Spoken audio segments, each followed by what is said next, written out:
Masques, gants et combinaisons hermétiques. Au QG de Magen David Adom, les services de secours israéliens, on se prépare à faire face au coronavirus. Le Magen David Adom, dès qu'il reçoit un appel d'une personne qui est suspect d'être malade de corona, il envoie ses équipes avec tout l'équipement comme on le voit là. Et ces équipes, dès qu'ils arrivent, ils peuvent prendre un test de la personne suspect malade. Des malades, pour l'heure, Israël n'en compte que 2. Des passagers du Diamond Princess, rapatriés, puis placés en quarantaine au centre médical de Sheba, à l'hôpital Tel HaShomer de Ramat Gan. Un chiffre qui peine à rassurer. Pour répondre aux inquiétudes, un centre d'appel a même été mis sur pied.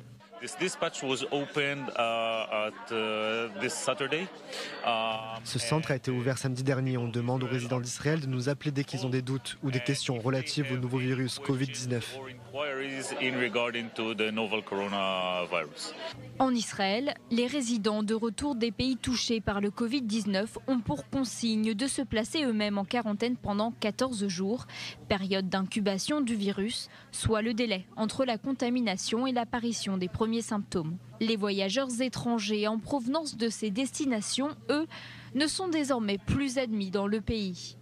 C'est le cas notamment de ce groupe de touristes sud-coréens confinés dans un bâtiment de l'aéroport Ben Gurion depuis samedi.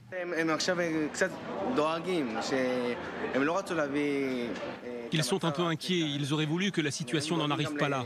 Ils sont sensibles à l'inquiétude des Israéliens, c'est pour ça qu'ils ont coopéré et qu'ils sont venus dans cette zone. Comme ça, ils évitent de stresser la population israélienne.